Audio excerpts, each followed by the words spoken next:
Welcome students, RBSC online classes की आपकी अपनी क्लास में आपका स्वागत है। एसएसटी की इस क्लास में हम पढ़ रहे हैं संघर्षकालीन भारत, जिसका टाइम पीरियड है 1206 ईस्वी से लेके 1757 ईस्वी तक। इससे पहले हमने सल्तनत काल आरंभ किया था और सल्तनत काल में हमने गुलाम वंश के बारे में पढ़ा था। गुलाम वंश जो कि तुर्कों द्वारा स्थापित किया गया था। तुर्कों के जो गुलाम थे उन्होंने यहाँ आके गुलाम वंश की स्थापना की थी। और गुलाम वंश के बाद जलालुद्दीन खिलजी ने क्यूमर्स की हत्या करके, गुलाम वंश का जो आखिरी शासक था, क्यूमर्स की हत्या करके नए वंश की स्थापना की, खिलजी वंश। ये भी एक तुर्क वंश है जिसकी स्थापना जलालुद्दीन खिलजी ने की थी 1296 ईस्वी। आपको सिर्फ नाम याद रखना है जलालुद्दीन खिलजी का, बहुत कुछ याद नहीं रखना है, क्योंकि जलालुद्दीन खिलजी ने जब शासन शुरू किया था तो उसकी उम्र थी 70 वर्ष। उसने कोई ऐसा विशेष काम किया नहीं। तो 1296 से लेके और 1300 तक उसने शासन किया था। उसके बाद अलाउद्दीन खिलजी ने उसकी हत्या कर दी थी और शासन जो है अपने हाथों में ले लिया था। अलाउद्दीन खिलजी जलालुद्दीन खिलजी का भतीजा भी था और उसका दामाद भी था।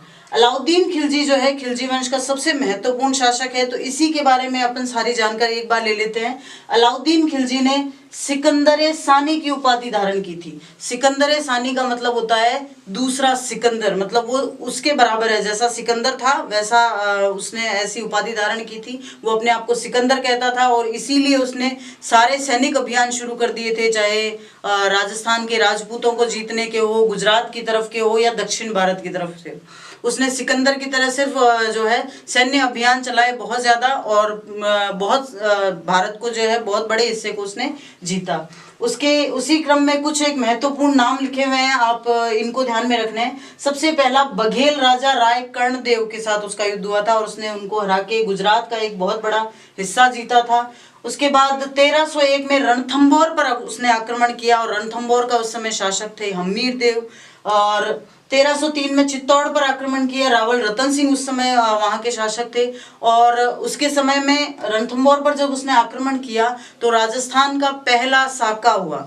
साका आप समझते हैं क्या होता है? साके का मतलब होता है उसमें दो क्रियाएं होती है, पहला केसरिया और दूसरा जौहर। केसरिया का मतलब होता है जब ऐसा लगता है सामने की शत्रु इतना शक्तिशाली है कि हम जीत नहीं पाएंगे, लेकिन राजपूत जो है हारने के लिए कभी नहीं सोचते थे। वो हमेशा ये सोचते थे कि या तो जीतेंगे या तो मर जाएंगे।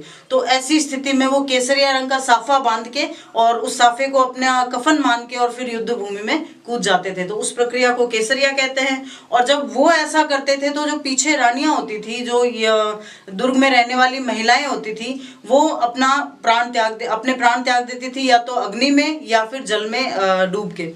तो उसको जौहर कहा जाता था। ऐसा इसलिए होता था क्योंकि हमने पहले भी पढ़ा है कि जब ये आक्रमणकारी कहीं आक्रमण करते थे तो वहां पुरुषों को तो मार देते थे और स्त्रियों को और बच्चों को बंदी बना लेते थे। तो इस सारे सर्कमस्टेंसेस से बचने के लिए पुरुष तो केसरिया करते थे ताकि उनको किसी का गुलाम ना बनना पड़े, और स्त्रियां जो है वो पीछे जौहर कर लेती थी। इस पूरी प्रक्रिया को मिला के साका कहा जाता है।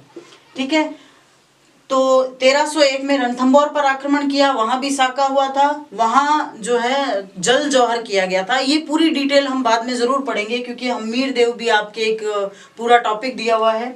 1303 में उसने चित्तौड़ पर आक्रमण किया, वहां का उस समय शासक था रावल रतन सिंह, और रावल रतन सिंह के काल में भी साका हुआ था। बहुत फेमस स्टोरी है रानी पद्मिनी की, आप सबने सुनी होगी, मूवी भी देखी होगी। ठीक है। तो ये जो साका हुआ था ये 1303 में हुआ था। जालौर पर भी उसने आक्रमण किया था, उस समय वहां का शासक थे कानर देव चौहान। तो ये जो है उसके कुछ महत्वपूर्ण आक्रमण हैं। अब हम बात करते हैं साउथ इंडिया की, दक्षिण भारत की। जब उसने गुजरात अभियान किया था तब उसकी मुलाकात एक परिवर्तित जो है सेनापति से हुई थी। परिवर्तित का मतलब ये पहले हिंदू था और बाद में इसने इस्लाम धर्म ग्रहण कर लिया था। उसका नाम था मलिक काफूर। ठीक है। ये उसका सेनापति बना और इसी के नेतृत्व में दक्षिण भारत में एक सैनिक अभियान चलाया गया जहां इसने देवगिरी, पांड्य और होयसल तक जीत लिया था। होयसल जो है दक्षिण भारत का दक्षिणतम राज्य था उस समय। तो देवगिरी, पांड्य और होयसल को किसने जीता? मलिक काफूर ने। एक बहुत इंपॉर्टेंट बात है कि इसने खलीफा की सर्वोच्चता स्वीकारी थी। खलीफा क्या होता है? देखिए ये जो सभी तुर्क शासक आए हैं ये तुर्की से आए हैं। तुर्की में उस समय और उससे भी पहले ऑटोमन साम्राज्य का जो है शासक वो शासन करता था। ऑटोमन साम्राज्य का जो मुखिया होता था वो खलीफा कहलाता था। और ये खलीफा सिर्फ वहां तुर्की के लिए नहीं, पूरी दुनिया में जो इस्लाम के मानने वाले शासक होते थे उनके ऊपर का शासक माना जाता था। तो इसने भी खलीफा की सर्वोच्चता स्वीकार की, अपने आप को खलीफा घोषित नहीं किया। और 1303 में अलाय का किला बनवाया था, जीता नहीं था। अलाय के किले का निर्माण अलाउद्दीन खिलजी ने करवाया था। ये कुछ इंपॉर्टेंट जो है फैक्ट्स हैं जो आपको डेट्स के साथ याद रखने हैं। फिर है उसने 4 नए विभाग बनाए, 4 नए पदों का सृजन किया था और उसके सुधार सबसे ज्यादा इंपॉर्टेंट माने जाते हैं। ये उसकी विजय तो इंपॉर्टेंट है ही है, उसके सुधार भी बहुत ज्यादा इंपॉर्टेंट माने जाते हैं। बाजार के लिहाज से देखें तो उसने बहुत सुधार किए थे। प्रशासन के लिहाज से देखें तो पहली बार जो प्रांतीय प्रशासन का संगठन इस काल में किया था, सल्तनत काल में, वो भी अलाउद्दीन खिलजी ने किया था। तो 4 नए विभाग कौन कौन से थे? दीवाने रियासत, जिसमें व्यापार का कंट्रोल किया जाता था, जो भी व्यापार किया जाता था उसके कंट्रोल के लिए दीवाने रियासत। बाजार के कंट्रोल के लिए शाहनाए मंडी, और नाप तोल सही हो रहा है कि नहीं हो रहा है उसके लिए मुहत्सिब, और गुप्तचर कंट्रोल, गुप्तचर व्यवस्था जो थी, इंटेलिजेंस, उसके लिए बारिदे मुमालिक। तो ये 4 नाम आपको इंपॉर्टेंटली याद करना है, क्योंकि कई बार 2 नंबर का क्वेश्चन ये भी आ जाता है कि अलाउद्दीन खिलजी द्वारा किए गए सुधारों का वर्णन कीजिए या प्रशासनिक सुधारों की व्याख्या कीजिए। इस लिहाज से अलाउद्दीन खिलजी इंपॉर्टेंट है। दोनों ही चीजें इसकी इंपॉर्टेंट है, इसकी विजय भी और इसके द्वारा किए गए प्रशासनिक सुधार भी। तो इसने जो प्रशासनिक सुधार किए थे उसमें एक बहुत इंपॉर्टेंट काम किया था इसने, कि जो काला धन होता है, काले धन पर इसने रोक लगा दी थी, ब्लैक मनी बिल्कुल बैन कर दी थी। इसने अपने राज्य में कुछ व्यवस्थाएं ऐसी की थी कि काले धन को तो कोई संचय करके रख ही नहीं सकता था। इसके जो दरबारी होते थे उन दरबारियों की संपत्ति की अच्छे से जांच करवाता था, दरबारियों को ज्यादा मेल जोल नहीं करने देता था। और दिल्ली में इसने शराब बंदी कर दी थी, शराब पर बैन लगा दिया था। कुछ ऐसे काम बहुत ही शानदार तरीके से इसने किए, काले धन पर बैन लग गया। और एक बहुत इंपॉर्टेंट बात याद रखने की है कि ये सल्तनत काल का और उससे पहले का, सल्तनत काल तक का, ये पहला शासक था जिसने अपने सैनिकों को नगद वेतन दिया था, कैश सैलरी, नगद वेतन। इससे पहले जो सैनिकों को वेतन मिलता था वो या तो भूमि के रूप में मिलता था, या फिर अनाज के रूप में मिलता था, या उनके जो डेली में काम आने वाली जो परिवार के लिए जरूरी चीजें हैं उस लिहाज से मिलता था। अलाउद्दीन खिलजी पहला शासक था जिसने सैनिकों को नगद वेतन देना प्रारंभ किया था, कैश सैलरी देना प्रारंभ किया था। और एक इंपॉर्टेंट चीज और है, वो ये है कि उसके काल में एक साहित्यकार था अमीर खुसरो, बहुत ही इंपॉर्टेंट उसका नाम है अमीर खुसरो, और उसने एक किताब लिखी थी खजाइन उल फुतुह। क्या नाम है बुक का? खजाइन उल फुतुह नाम की एक किताब लिखी थी। और उस किताब में अलाउद्दीन खिलजी को उसने 2 नाम दिए हैं। पहला नाम दिया है जनता का चरवाहा, और दूसरा नाम दिया है पूरे विश्व का शासक। ये नाम उसको जो है अमीर खुसरो ने दिया है अपनी पुस्तक खजाइन उल फुतुह में। फिर 1316 में जो है अलाउद्दीन खिलजी की मृत्यु हो जाती है। ठीक है, तो Alauddin Khilji, before Alauddin Khilji we just read only the name of Jalaluddin Khilji, who was founder of Khilji dynasty, and he was a 70 years old man, and his nephew and son-in-law Alauddin Khilji has assassinated him and become the Sultan. He adopted the title of Sikandar-e-Sani. He considered himself as Alexander. वो अपने आप को Alexander कहता था. Just like Alexander, he also want to conquer whole of the India. Now Alauddin Khilji's some military campaigns, they are very important military campaigns of Alauddin Khilji. Baghel king Rai Karndev of Gujarat in 1301, Ranthambore, and the king was Hamir that time. In 1303, Chittor, and the king was Rawal Ratan Singh that time, and Jalore, and the king was Kanhar Dev Chauhan. These are the very important military campaigns that were led by Alauddin Khilji himself, and he had a commander named Malik Kafur. He met Malik Kafur during his Gujarat campaign, and Malik Kafur had won Devgiri, Pandya and Hoysala for him. Then he accepted the supremacy of Khalifa. Khalifa was the main ruler of Ottoman Empire in Turkey, and all the Muslim emperors accepted the supremacy of Khalifa. Then Alauddin Khilji also accepted the supremacy of Khalifa. In 303 he built a fort named the Fort of Alai. Then these are very important. His reforms in administration, these are very important. He reformed in market, he reformed in intelligence, and in this line he made 4 departments named Diwan-e Riyasat for trade, the Shahanai Mandi for market, Muhatsib for measurement, and Baride Mumalik for intelligence. You have to learn all 4 names because they are quite important when we read about Alauddin Khilji. Some other facts that we have to know, that he banned black money in his empire. He banned black money in his empire, and he was the first ruler who gave cash salary to his soldiers. He was the first ruler who gave cash salary to his soldiers. ये चीज़ें बहुत important है, one liner question में आ सकते हैं. Who gave the cash salary to the soldier for the first, or who banned black money, or with it there was an intelligent person, there was an intellectual named Amir Khusro, and he wrote a book named Khazain-ul-Futuh. He called him the king of the world and shepherd of people to Alauddin Khilji. तो ये 2 चीजें बहुत important है. पहली, काला धन को उसने बैन किया और सैनिकों को नगद वेतन दिया. और अमीर खुसरो ने किताब लिखी. अमीर खुसरो की किताब का नाम है खजाइन-उल-फुतूह. मैं फिर से याद दिला रही हूँ, खजाइन-उल-फुतूह बहुत इंपॉर्टेंट है. और उसमें उसने अलाउद्दीन खिलजी को जो है 2 उपमाएं दी है. पहली, जनता का चरवाहा, और दूसरा, पूरे विश्व का राजा. ठीक है. हाँ, अलाउद्दीन खिलजी को हमने पढ़ा खिलजी डायनेस्टी में. अलाउद्दीन खिलजी के बाद उसका बेटा कुतुबुद्दीन मुबारक खिलजी शासक बना.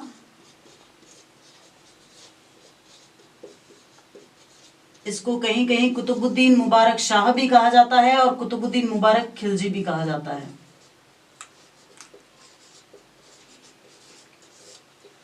इसने बहुत ज़्यादा काम नहीं किए, और इसके बारे में कुछ एक चीज़ें ही आपको ध्यान में रखनी है. सबसे पहली बात तो इसने क्या किया, शासन शुरू करते ही अपने पिता के सारे आदेशों को निरस्त कर दिया. इसके पिता ने जो सुधार किए थे, जो बहुत अच्छी बातें लागू की थी, या फिर जो बहुत सख्त नियम लागू किए थे, वो सब भी उसने निरस्त कर दिए. अपने पिता के सारे आदेश जो थे वो निरस्त कर दिए.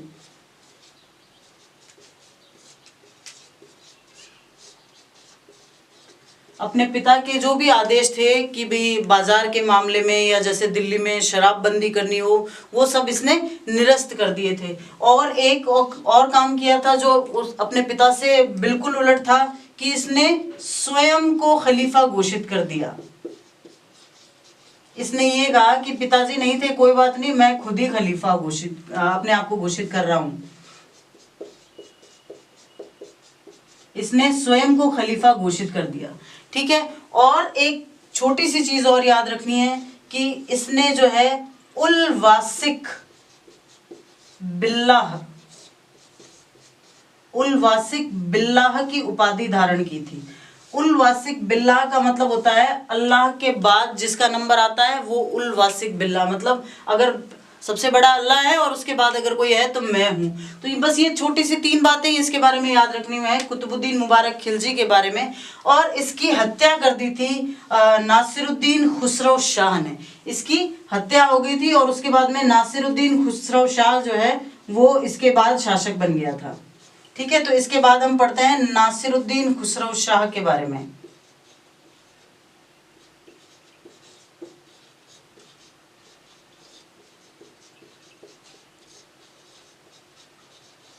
इसके बारे में भी बहुत ज़्यादा इम्पोर्टेंट आपको नहीं पढ़ना है, बस ये ध्यान रखना है कि इसका एक मंत्री था जिसका नाम था गाजी Malik.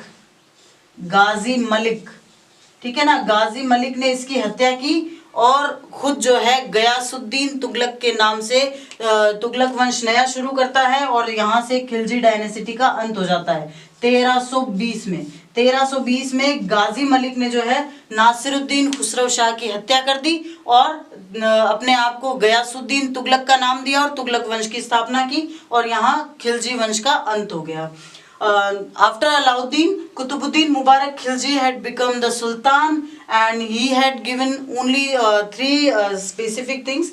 First of all, he ordered not to continue all the orders of his father. I mean, he referred that he is the Khalifa and he is not going to impose all the orders given by his father, and he adopted the title Ul Wasik Billah. He was assassinated by Nasiruddin Khusro Shah and he was also assassinated by Ghazi Malik, and the Khilji dynasty had came on an end. तो खिलजी वंश के बाद अब पढ़ते हैं तुगलक वंश के बारे में। हमने पढ़ा कि खिलजी वंश का जो अंतिम शासक था नासिरुद्दीन खुसरो शाह, उसकी हत्या की थी गाजी मलिक ने। गाजी मलिक ने हत्या की और फिर गयासुद्दीन तुगलक के नाम से जो है दिल्ली की गद्दी पर बैठा। तो इस गयासुद्दीन तुगलक को गाजी मलिक के नाम से भी जानते हैं, गाजी मलिक, ठीक है। गयासुद्दीन तुगलक जब गद्दी पर बैठा उसके बाद कोई विशेष काम नहीं हुए, सिर्फ 3 विद्रोह हुए थे। वो 5 साल के लिए शासक बना था और 5 साल में 3 विद्रोहों का उसने सामना किया। पहला हुआ था तेलंगाना में और दूसरा हुआ था जाजनगर में। तेलंगाना और जाजनगर दोनों ही विद्रोहों को दबाने के लिए उसने अपने बेटे को भेजा था जिसका नाम था जूना खां, कहीं कहीं उसका नाम उलूग खां लिखा हुआ मिलता है। तो उसने तेलंगाना और जाजनगर, तेलंगाना को उस समय वारंगल भी कहा जाता था, तो वारंगल और जाजनगर में जो विद्रोह हुए थे उनको दबाने के लिए उसने अपने बेटे उलूग खां को भेजा और बंगाल में जो विद्रोह हुआ उसको दबाने के लिए वो खुद गया। विद्रोह को दबाने का मतलब होता है विद्रोह, जैसे मैंने आपको पहले बताया कि एक राज्य के अंदर जो कोई राजा शासन कर रहा है उसके शासन से नाखुश अगर उसका कोई सेनापति, उसका कोई सरदार या ऐसा कोई अधिकारी अगर अपनी फौज बना ले और उसके खिलाफ अलग होना चाहे तो उसे विद्रोह कहते हैं। दबाने का मतलब उसको युद्ध करके और फिर हरा देना। तो तेलंगाना और जाजनगर के विद्रोह को दबाने के लिए जूना खां या उलूग खां गया था और बंगाल का विद्रोह दबाने के लिए वो खुद गया था। अब ये एक छोटी सी स्टोरी है, स्टोरी वाइज जब हम इसको सुन लेते हैं ना तो याद अच्छे से रह जाता है। तो स्टोरी ये है कि कहा जाता है कि जब बंगाल का विद्रोह दबाने के बाद वो आया तो उससे थोड़े ही टाइम पहले उलूग खां भी आया था दिल्ली में और फिर वो भी आ रहा था। तो दोनों बाप बेटे जीत करके आए थे। जीत की खुशी में एक जो है फंक्शन रखा गया और उस फंक्शन के लिए स्पेशली एक लकड़ी का महल बनवाया गया। अब कुछ जगह ये लिखा हुआ है कि वो लकड़ी का महल इसी ने, उलूग खां ने ही बनवाया था ताकि अपने पिता की हत्या कर सके। अब हम अपन लोग तो थे नहीं ना वहाँ, तो अपन को कैसे पता होगा, तो जो लिखा हुआ है अपन तो वही समझेंगे। तो कहा जाता है कि ये उलूग खां ने ये अपने पिता के स्वागत के नाम पर एक महल बनवाया लकड़ी का और उसमें सिंहासन बीचों बीच इस तरह से लगवाया कि जैसे ही कोई सिंहासन पर बैठे वैसे ही पूरा का पूरा जो है ढांचा जो उस पर गिर जाए। तो यही हुआ 1325 में जब बंगाल विद्रोह को दबा के और गयासुद्दीन तुगलक वापस आया था और वो लकड़ी के महल में उत्सव मनाया जा रहा था, वहां पर वो सिंहासन पे बैठा और बैठते ही वो ढांचा उस पर गिर गया और उसकी मृत्यु हो गई। तो इसके बारे में ज्यादा नहीं पढ़ना है, सिर्फ ये 3 विद्रोह ध्यान में रखना है जिसमें से भी वारंगल यानी तेलंगाना और जाजनगर के विद्रोह को दबाने के लिए तो जूना खां या उलूग खां उसके बेटे के 2 नाम मिलते हैं। दोनों में से आप कोई भी नाम याद रख सकते हो। वो गया था इस विद्रोह को दबाने और बंगाल के विद्रोह के सप्रेस करने के लिए वो खुद गया था। The first emperor of Tughlaq dynasty is Gayasuddin Tughlaq, as known as Ghazi Malik, who had assassinated Nasiruddin Khusro Shah of Khilji dynasty. Just 3 revolts are here to learn about him. These 3 revolts were of Telangana and Jaznagar. Telangana and Jaznagar revolts were being suppressed by Ulugh Khan or Juna Khan, the son of Gayasuddin Tughlaq, and the Bengal revolt was suppressed by himself. Okay, after being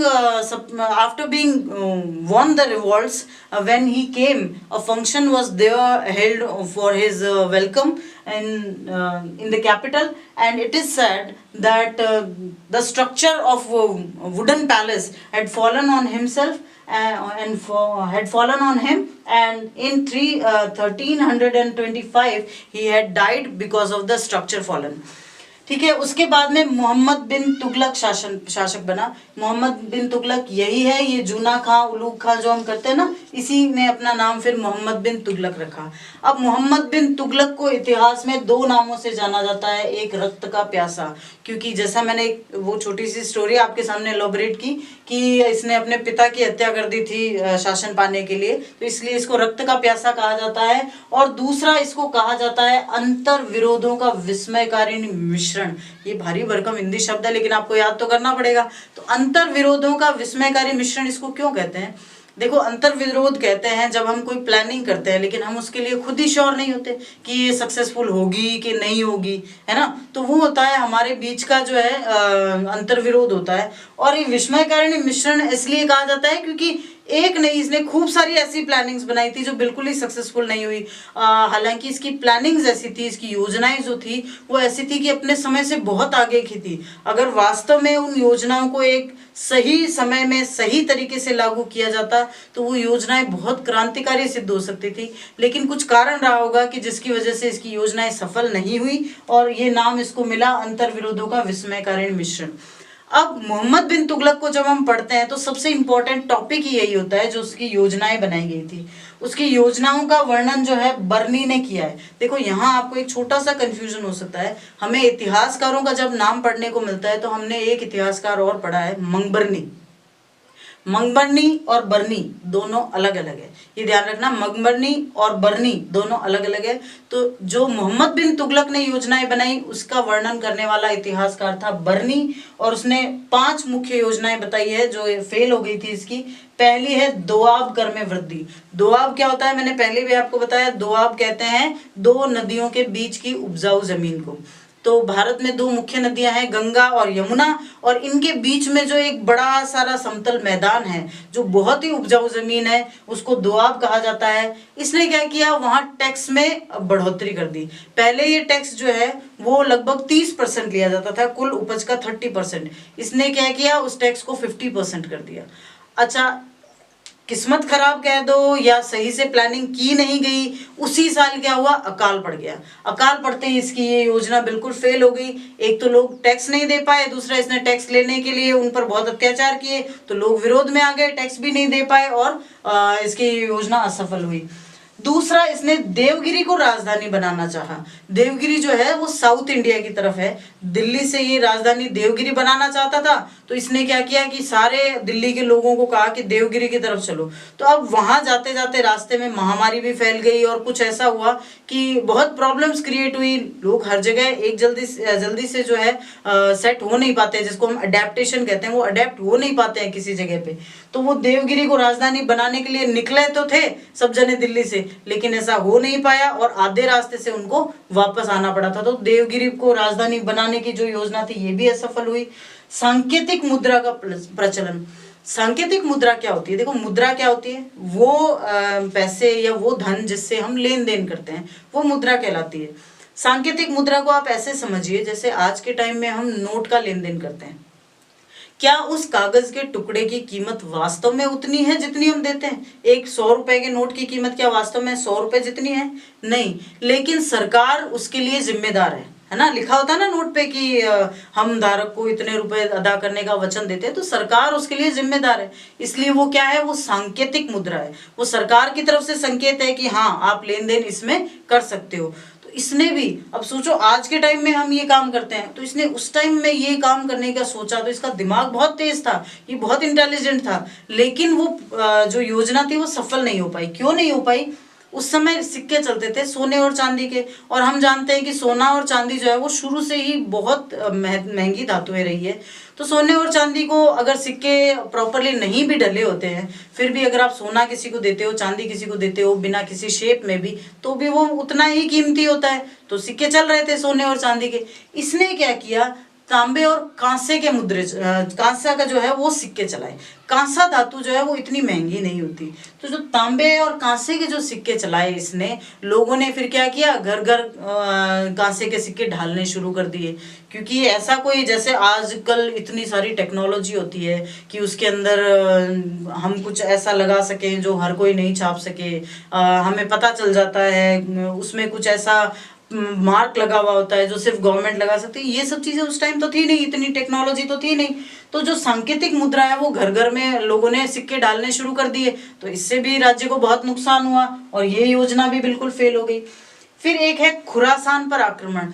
Khorasan जो है वो north में एक जगह है खुरासान, और वहां पर इसने आक्रमण करने के लिए अपनी सेना को भेजा, बहुत बड़ी सेना भेजी, लगभग 1 लाख के करीब। और ऐसा कहा जाता है, बर्नी की किताब में ऐसा वर्णन किया हुआ है, आपके हालांकि इतना लिखा हुआ नहीं है, लेकिन आप थोड़ा ध्यान में रखना कि योजना क्या थी। ताकि क्या है कि कई बार हम वैसे प्रॉपरली वर्ड टू वर्ड याद नहीं कर पाते, लेकिन कहानी हमारे दिमाग में चिपके रह जाती है।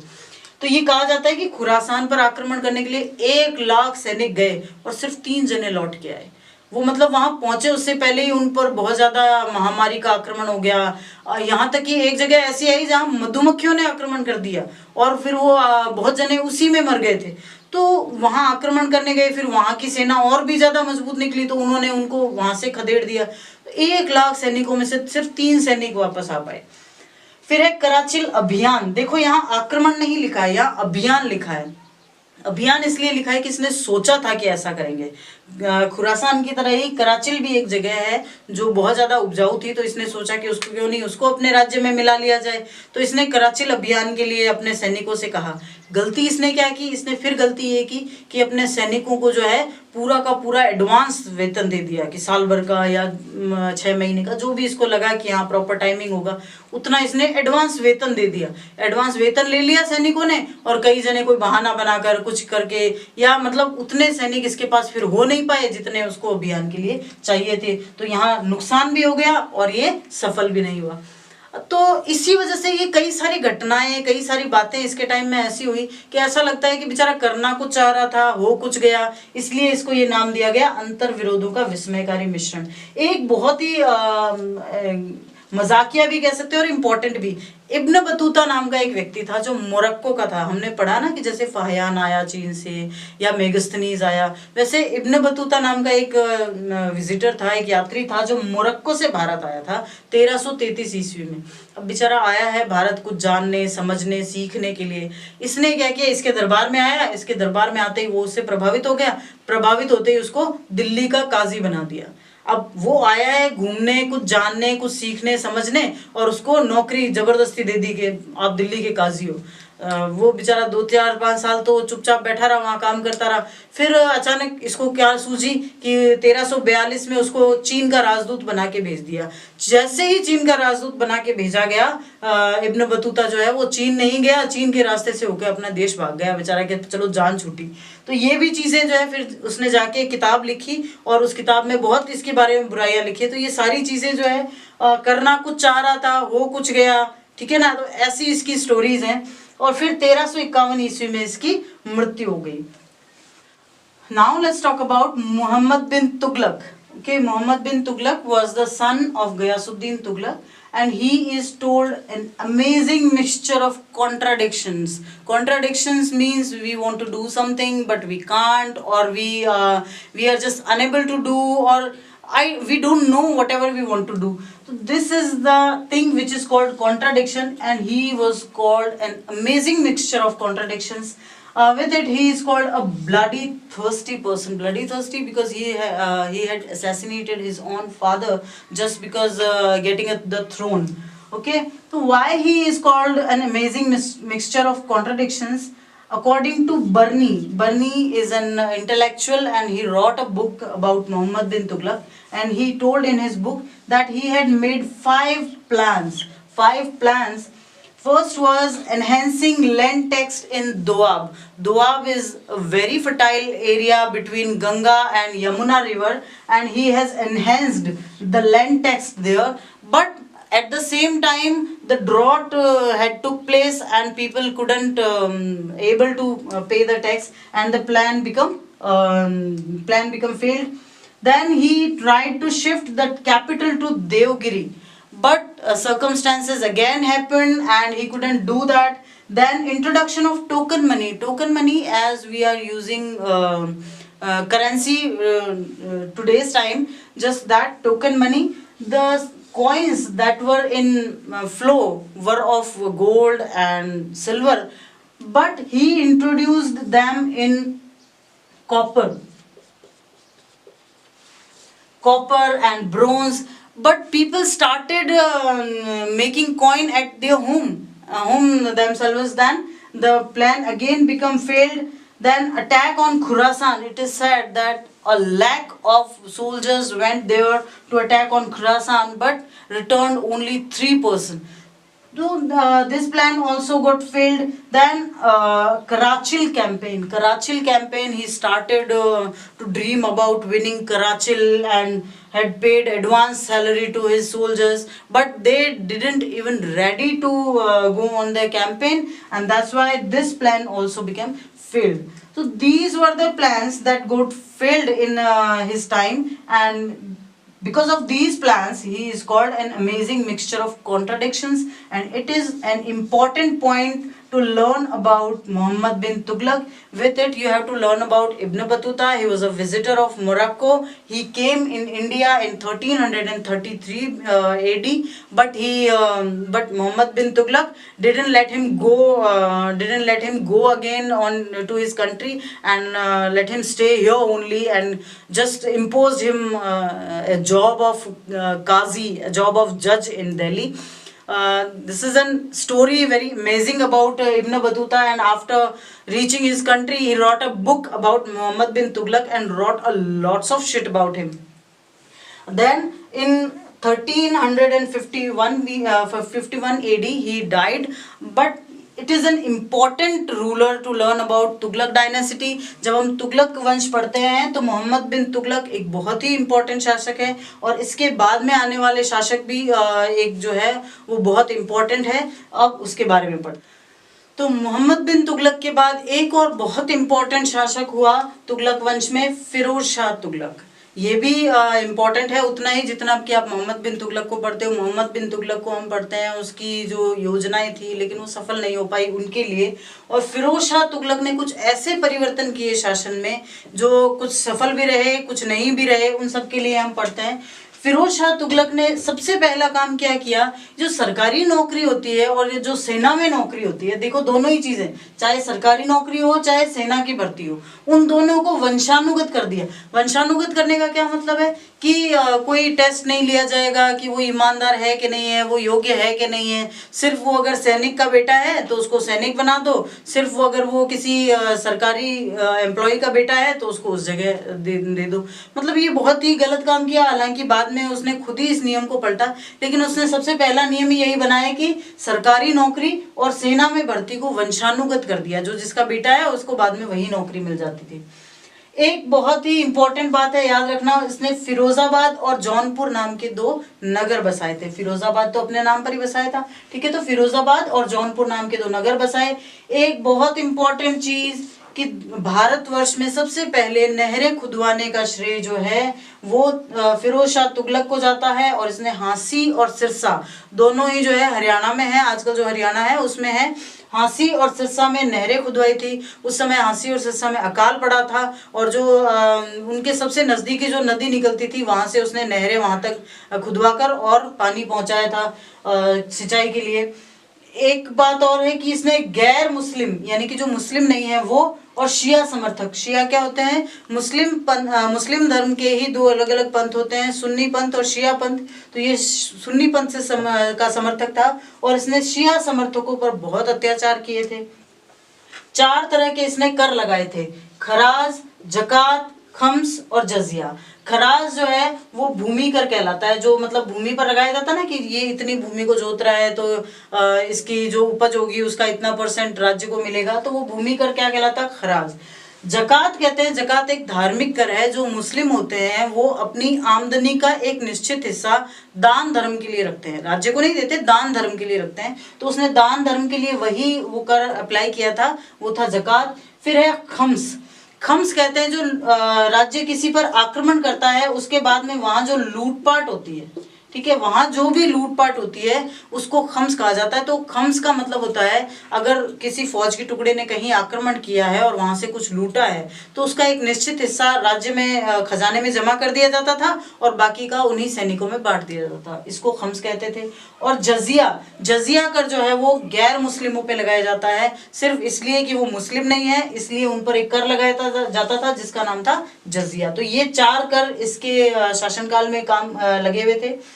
एक बहुत इंपॉर्टेंट इसने सुधार किया था, वो ये किया था कि वो जो गुलाम बनाए जाते थे, हमने बार बार यही पढ़ा है कि जब भी कहीं आक्रमण होता था तो आदमियों को मार के और औरतों बच्चों को गुलाम बना लिया जाता था। तो वो बच्चे जब बड़े होते तो वो बड़े आदमी होते थे, तो ऐसी जनसंख्या या ऐसी संख्या गुलामों की काफी हो गई थी। तो इसको मैनेज करने के लिए, इसको व्यवस्थित करने के लिए उसने गुलामों के लिए एक अलग से जो है डिपार्टमेंट बनाया था। उस डिपार्टमेंट का नाम था दीवाने बंदगानी, बंदगी या जिसको हम कहते हैं बंधक।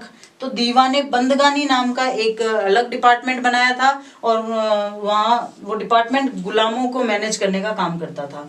उसके बाद में शासक बना नासिरुद्दीन मोहम्मद तुगलक। नासिरुद्दीन मोहम्मद तुगलक के बारे में बहुत ज्यादा हमें ध्यान में ही नहीं रखना, सिर्फ नाम याद रखना, ये अंतिम शासक था। और एक बहुत इंपॉर्टेंट चीज हुई थी कि 1398 ईस्वी में जब नासिरुद्दीन मोहम्मद तुगलक शासक था उस समय तैमूर लंग का भारत पर पहला आक्रमण हुआ था और 1414 में नासिरुद्दीन मोहम्मद के बाद तुगलक वंश जो है वो खत्म हो गया। तो तुगलक वंश में हमने पढ़ा गयासुद्दीन तुगलक, फिर मोहम्मद बिन तुगलक, फिर फिरोज शाह तुगलक और उसके बाद में Nasiruddin Mohammad Tughlaq.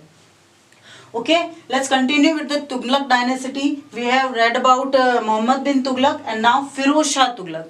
Firoz Shah Tughlaq is as important as Muhammad bin Tughlaq. He made government and army's job hereditary, means the one who is son of a soldier will become a soldier himself without taking any examination, without examining him or knowing that he is able for the job, eligible for the job or not. Just the job was given to him. Then he founded 2 cities named Firozabad and Jaunpur. Firozabad on his own name. Then he built canals for Hansi and Sirsa. It is for the first time in India that someone built canals for peasants. He built canals for Hansi and Sirsa. Both Hansi and Sirsa are situated in Haryana. He tortured non-Muslims and Shia supporters. Then 4 kind of taxes were there. Kharaz means land tax. Zakat means religious tax which was given by Muslims as charity. Then Khams, which was collected after invasion, and then jizya tax was imposed on non-Muslims. He established a new department named Diwane Bandgani for slaves. It is a new department which was established for slaves. After Firoz Shah Tughlaq, Nasiruddin Muhammad Tughlaq became the ruler and he was the last ruler of this lineage. Only a single thing is important about him, that in 1398 AD, Taimur Lung invaded India. Taimur Lung is important because after this the lineage for Mughals will become created after Taimur Lung. And in 1414 the Tughlaq dynasty has came to an end. Okay, तो ये है तुगलक वंश। अब इसके बाद में हम पढ़ते हैं सैयद और लोदी वंश। आइए अब जानते हैं तुगलक वंश के बाद सैयद वंश के बारे में। सैयद वंश में 3 ही शासक हुए हैं, खिज्र खान, सैयद वंश जो है वो जब शुरू हुआ था तो ये कोई प्रॉपरली उस तरह वंश की तरह शुरू नहीं हुआ था, बल्कि जब तैमूर लंग आया था भारत, हमने पिछले शासन में पिछले तुगलक डायनेस्टी में ये पढ़ा कि तैमूर लंग जो है वो 1398 में भारत आया था। फिर 1-2 बार और उसने आक्रमण किए और जब तैमूर लंग का आखिरी आक्रमण हुआ था 1414 एडी में, उस समय जो वहाँ का शासक था उसको हटाकर उसने शासन नहीं, उसने खिज्र खां को यहाँ अपना जो है सेनापति नियुक्त कर दिया। ऐसा होता है ना कि कोई शासक हर जगह खुद नहीं रह पाता, तो तैमूर लंग ने खिज्र खां को वहाँ पर नियुक्त कर दिया और चला गया। तो खिज्र खां ने भी प्रॉपर अपने नाम से कुछ ऐसा नहीं किया कि भाई मैं यहाँ बादशाह हूँ या ऐसा कुछ भी नहीं किया। खिज्र खां ने कभी अपने आप को जो है शाह नहीं कहा, शाह या सुल्तान नहीं कहा। खिज्र खां ने कभी भी ये नहीं कहा कि मैं यहाँ शाह हूँ या सुल्तान जो है हूँ, ऐसा कुछ कहा भी नहीं। दूसरी एक बात आपको ध्यान में रखनी है कि खिज्र खां ने सिक्के भी नहीं चलाए। ये एक बात ध्यान रखिएगा, जब इतिहास की हम बात करते हैं तो जो नया शासक आता है वो हमेशा अपने नाम से सिक्के चलाता है। इतिहास में हर शासक जो आएगा वो हमेशा अपने नाम से सिक्के चलाता है, लेकिन खिज्र खां ने अपने नाम से कोई सिक्के नहीं चलाए, क्योंकि वो अपने आप को सुल्तान मानता ही नहीं था। हालांकि सैयद वंश जो है वो इसके नाम से ही जाना जाता है, क्योंकि इसके बाद इसका बेटा जब शासक बनता है तो उसने इस तरह के सब काम किए थे, तो इसको एक वंश के रूप में गिन लिया जाता है। तो खिज्र खां ने जो है कभी अपने नाम के सिक्के नहीं चलाए, कभी अपने आप को शाह या सुल्तान नहीं कहा। ठीक है, इसके बाद में इसका बेटा जो है राजा बना, उसका नाम था मुबारक शाह। इसका बेटा राजा बना मुबारक शाह। मुबारक शाह के बारे में भी सिर्फ आपको एक बात याद रखनी है कि इसने अपने आप को सुल्तान घोषित करके और सर्वशाह की उपाधि धारण की थी। उसने सिर्फ अपने आप को शाह नहीं कहा था, उसने अपने आप को सर्वशाह कहा था। ठीक है ना, he adopted the title of सर्वशाह। His father never considered himself as sultan and never circulated his own coins, but Mubarak Shah had adorned himself as सर्व शाह। और इसी लाइनेज में दो तीन और राजा हुए, लेकिन उनके बारे में कोई विशेष जानकारी हमें मिलती नहीं है। सीधे हमें जानकारी कब मिलती है? हमें जानकारी मिलती है आलम शाह की, जो इस लाइनेज का आखिरी शासक था, आलम शाह। और आलम शाह ने जो है क्या किया था, अपने मन से जो है गद्दी छोड़ दी थी। मतलब आलम शाह के समय ऐसा कहा जाता है कि शासन की व्यवस्था इतनी बुरी हो गई थी कि राजा जो है उसको संभालने लायक या समेटने लायक नहीं रहा, या ये कह सकते हैं कि राजा जो हुआ था आलम शाह वो इतना लायक नहीं था, इतना योग्य नहीं था कि उन सबको संभाल सके। तो उसने खुद ही जो है गद्दी छोड़ दी थी। किसके लिए? बहलोल लोदी के लिए। इसने खुद ही गद्दी बहलोल लोदी के लिए छोड़ दी थी, और इसके बाद में फिर लोदी वंश शुरू हो जाता है। तो इस वंश में हमें ज्यादा कुछ ध्यान नहीं रखना है, सिर्फ 3 नाम याद रखने हैं, या फिर ये एक चीजें इंपॉर्टेंट है बस वही याद रखनी है। तो कोई बड़ा क्वेश्चन इससे नहीं आने वाला। हाँ, अगर आपको सल्तनत काल के सारे वंश का एक बड़ा क्वेश्चन पूछा जाए तब इसका जो है वर्णन करना जरूरी होता है, और उसमें भी वर्णन भी ज्यादा नहीं है, सिर्फ आपको ये बताना है खिज्र खां जिसको तैमूर लंग ने नियुक्त किया, कभी अपने आप को शाह या सुल्तान नहीं कहा, कभी अपने नाम के सिक्के नहीं चलाए। फिर उसके बाद उसका बेटा बना मुबारक शाह, उसने अपने आप को सुल्तान कहा और सर्वशाह की उपाधि धारण की। और आखिरी शासक था आलम शाह, जिसने अपनी गद्दी खुद ही छोड़ दी थी बहलोल लोदी के लिए। तो इसके बाद है लोदी वंश। हाँ जी, अब है सल्तनत पीरियड का जो सबसे लास्ट डायनेस्टी है, सबसे लास्ट वंश, वो लोदी वंश। हमने देखा कि सैयद वंश का जो आखिरी शासक था उसने खुद ही अपनी सत्ता जो है इब्राहिम लोदी के सुपुर्द कर दी थी, बहलोल लोदी के सुपुर्द कर दी थी। बहलोल लोदी सल्तनत काल का जो है आखिरी वंश, लोदी वंश उसका संस्थापक था। बहलोल लोदी के बारे में एक इंपॉर्टेंट बात यह है जानने की कि ये अफगान था। इसको लिखा अफगान क्यों लिखा गया है? क्योंकि इससे पहले जो चारों डायनेस्टीज हुई हैं, चाहे वो गुलाम वंश हो, फिर उसके बाद में खिलजी वंश हो, तुगलक वंश हो या सैयद वंश हो, वो सभी तुर्क थे। ठीक है ना, वो सभी तुर्की से आए हुए थे और उस स्पीसीज के थे, उस नस्ल के थे। और ये जो बहलोल लोदी है ये अफगानी है, ये अफगानी सेनापति था जिसने बाद में लोदी वंश शुरू किया। और एक इम्पॉर्टेंट, इसने जो है बहलोली सिक्के चलाए थे। और ये बहलोली सिक्के सिर्फ बहलोल लोदी के समय में नहीं, बल्कि उसके बाद में जब तक मुगल काल शुरू नहीं हो जाता तब तक ये सिक्के चल रहे हैं। ऐसा होता है कि हर बार कोई जब शासक आता है तो वो अपने सिक्के अलग से चलाता है, सर्कुलेट करता है, लेकिन जो बहलोली सिक्के थे वो पूरे लोदी वंश में चले थे। तो ये बहलोली सिक्के और ये अफगान था, ये 2 बातें इसके बारे में इंपॉर्टेंट है। फिर है सिकंदर लोदी। सिकंदर लोदी जो है उसका नाम निजाम शाह था, और उसने सिकंदर की उपाधि लेके और फिर अपना नाम सिकंदर लोदी रखा था। और ये गुलरू खां के नाम से भी जाना जाता है। गुलरू खां के नाम से ये कविताएं लिखा करता था। ये एक शायर या कवि कह सकते हैं, वो भी था। तो वो अपने नाम से नहीं लिखता था। ऐसा होता है ना, हम देखते हैं कई बार, जैसे हम कविताएं पढ़ते हैं दिनकर की, लेकिन उनका असली नाम क्या है, रामधारी सिंह, ठीक है, तो हम नाम उनका जानते हैं दिनकर। तो उसी तरह ये जो सिकंदर लोदी था, ये गुलरू खां के नाम से कविताएं लिखा करता था। कहीं कहीं आपको ये नाम गुलरुखी भी लिखा हुआ दिखेगा। एक इसका न्याय प्रबंध और राजस्व सुधार बहुत प्रसिद्ध है। न्याय प्रबंध का मतलब होता है कि जजेस की नियुक्ति कैसे होती है, या उसके लिए कानून क्या है, किस अपराध के लिए क्या सजा डिसाइड की गई है, ये सब जो है इसके राज्य में बहुत अच्छे तरीके से मैनेज किया हुआ था। दूसरा इसका राजस्व सुधार। राजस्व क्या होता है, राज्य पे जो कर लगाए हुए रहते हैं, चाहे वो इनकम पे लगाए हुए हों, चाहे वो कृषि पे लगाया हुआ हो, चाहे वो उद्योग धंधों पे लगाया हुआ हो, जो भी कर राज्य को प्राप्त होते हैं वो राजस्व कहलाता है। तो उन करों के सिस्टम में, उस राजस्व के सिस्टम में उसने बहुत सुधार किए थे।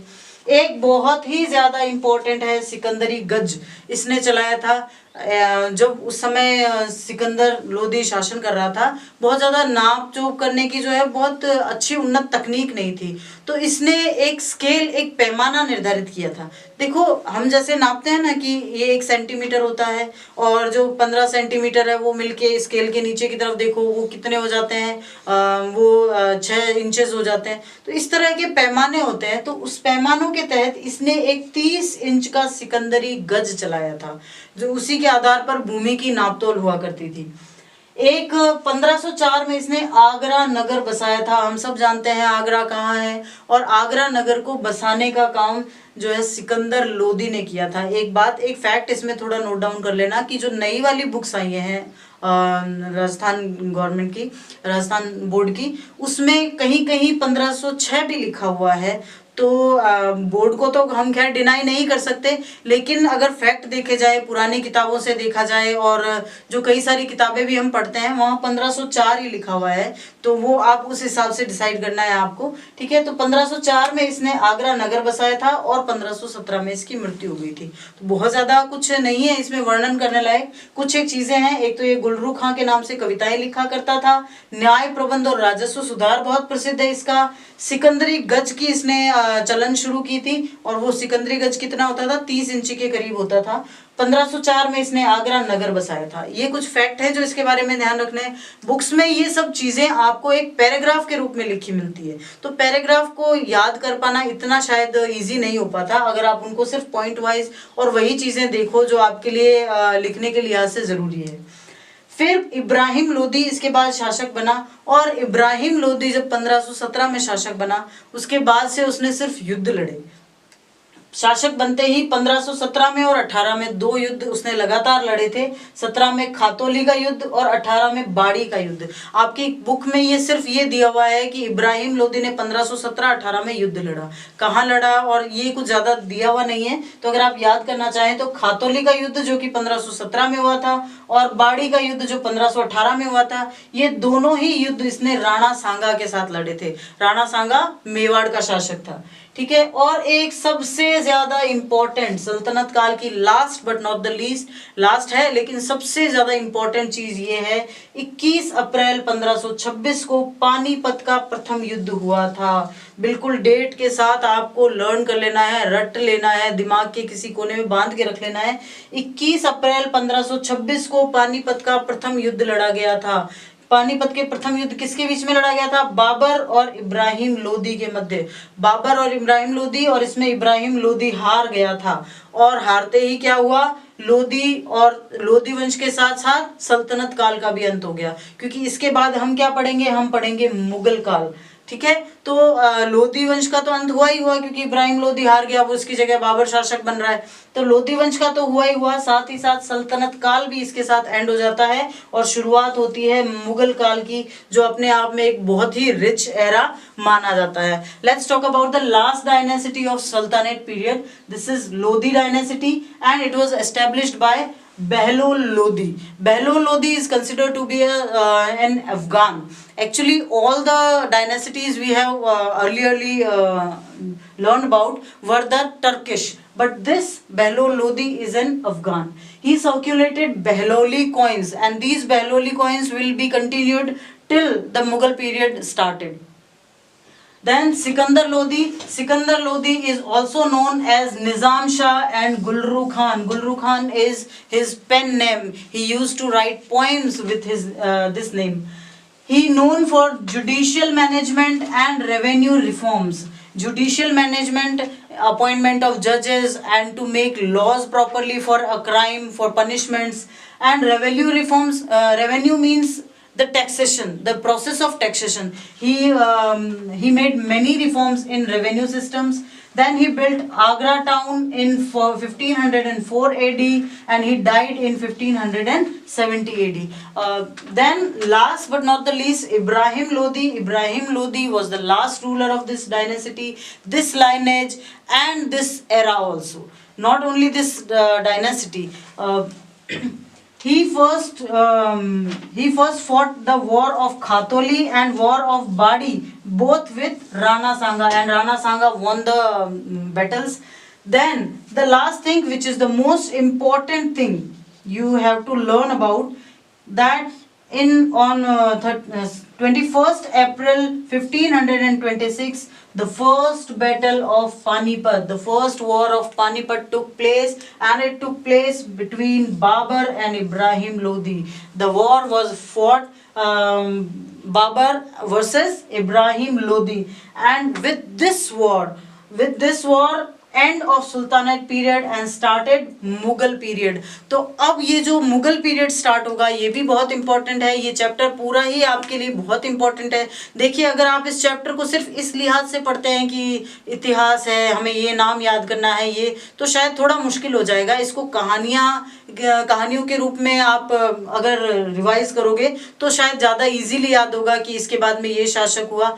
और ये जो सल्तनत काल है, इस सल्तनत काल से कुछ खास शासकों और कुछ खास चीज़ों के बारे में इंपॉर्टेंट क्वेश्चंस आ सकते हैं, और वन लाइनर क्वेश्चन तो खैर बहुत ही ज़्यादा बनते हैं. तो आप ये सल्तनत काल बहुत अच्छे से पढ़िएगा. ये पांचों डायनासिटीज जो हमने पढ़ी है शुरू से अब तक, ठीक है ना. ये गुलाम वंश, उसके बाद में खिलजी वंश, फिर तुगलक वंश, फिर सैयद वंश, और फिर लोदी वंश. और लोदी वंश के साथ ही इस सल्तनत काल का अंत हो जाता है और मुगल काल प्रारंभ हो जाता है, जिसके बारे में हम अगले वीडियो में डिस्कस करेंगे. धन्यवाद.